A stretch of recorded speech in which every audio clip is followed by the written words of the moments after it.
Hello, my name's Mandy Rigby and my company is Yes Good Dog, based in the Solihull, West Midlands.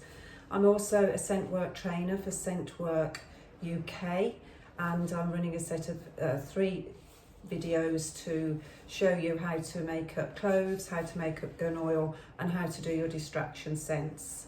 If you need to know how to make up your cloves and your gun oil, please have a look on YouTube and check out these 2 as well.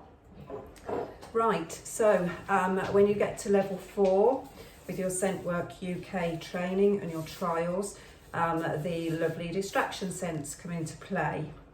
Okay, there's various ones that can be used, but it will be a choice of around 6, I think 6, 7, but 2 will be used, and your trial manager will let you know on the day what 2 scents are going to be your distraction odours for your trial that day.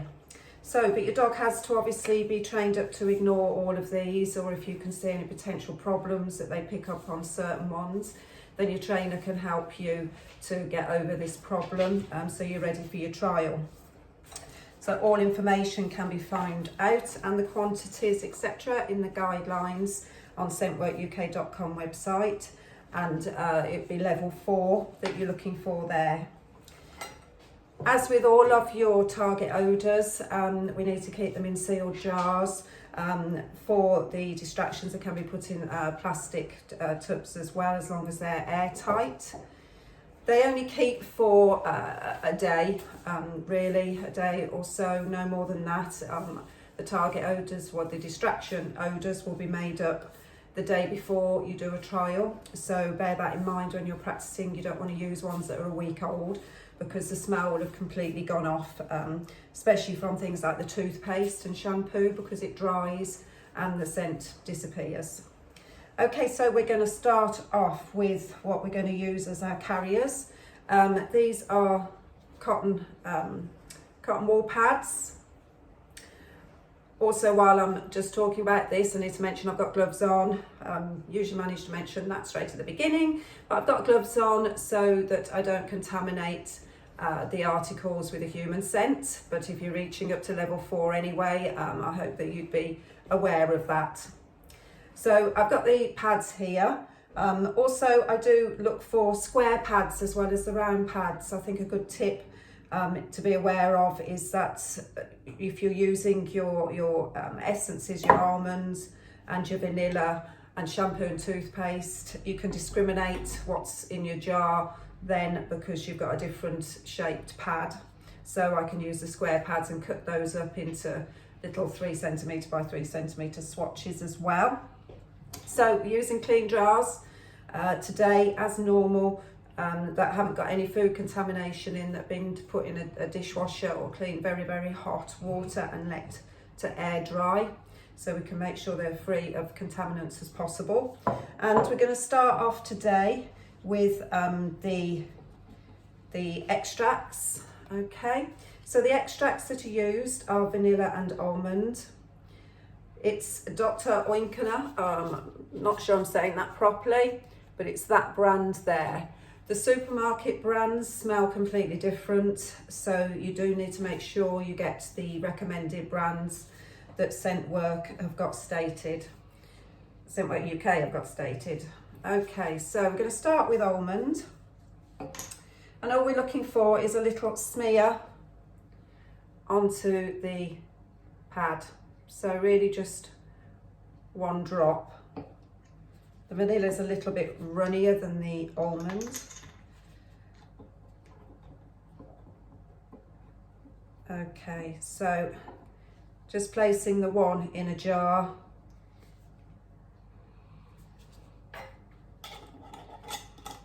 And closing that up nice and airtight. Okay, so that's your first one, that's your almond. And we'll go on to the vanilla.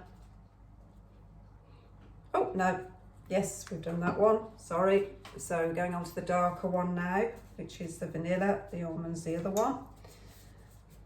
Okay, and this is the thicker one. So this comes out fairly slowly, and just smear that across.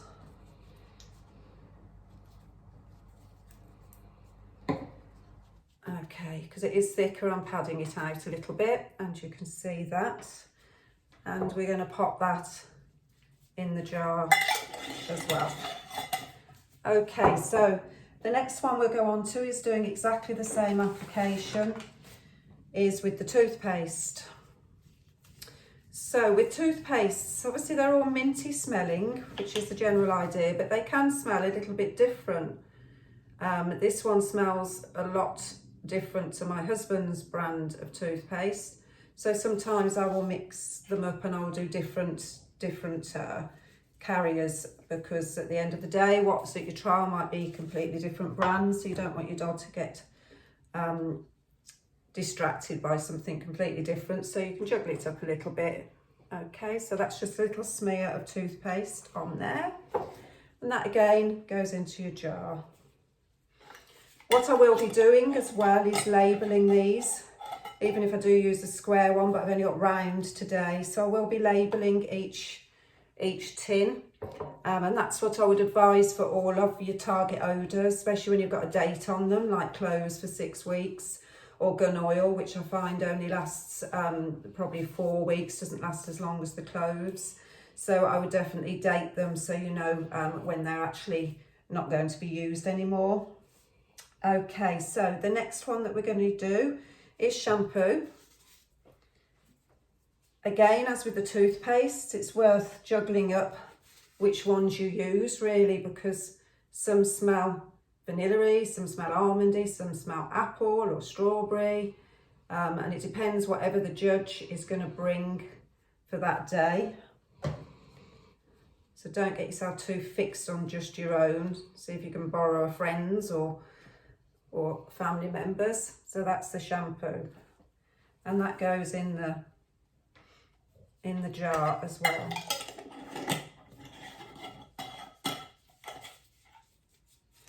Okay, so we've got 4 now distraction scents. So we're going to discuss the dog distraction smell now. So that's dog bed usually. So you either cut up a piece of dog bed by 3 centimetres by 3 centimetres. So it's better to be not your own dogs, because they know their own smell, so it wouldn't be that much of a distraction. So if you've got a neighbour or family friend that you can have a little bit of their dog bed, if they're reluctant to be cutting a piece off, which I wouldn't be surprised if they were, you could actually loan them a towel to keep with their dog for 24 hours. And then you could wrap the towel, your cotton wool swatch, into the towel and leave that for another 24 hours to absorb the smell from the towel, and put it into your glass jar. Seeing that Scentwork UK participants are a friendly bunch, you might find that somebody in your class training will swap a little piece of the bed for you. The smell does stay for absolutely ages if you've got it in a sealed container. So we're going to pop that into one as well.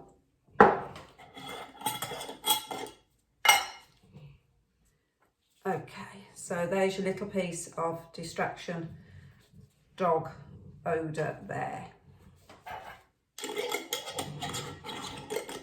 So that's 5 of them now. So what have we got left? We've got tea.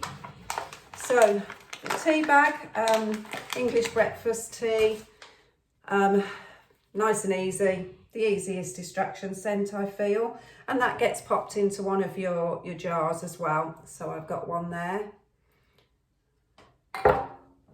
The tea bags and dog bed, you know, that would last quite a long time. It's really the distraction odours that have got the moisture to them that dissipate and, you know, don't obviously hold their smell. So we're going on to the last one now, which is coffee. Coffee is a bit more of the messier one, I always think, to do.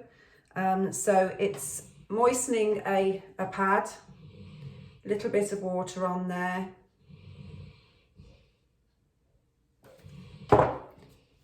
and then adding a few sprinkles of your powder. If you've only got loose tea, this is what you can do with your loose tea as well. Okay, so put a few little granules on there. The powder is better for this. But this works out being quite a strong smell, so.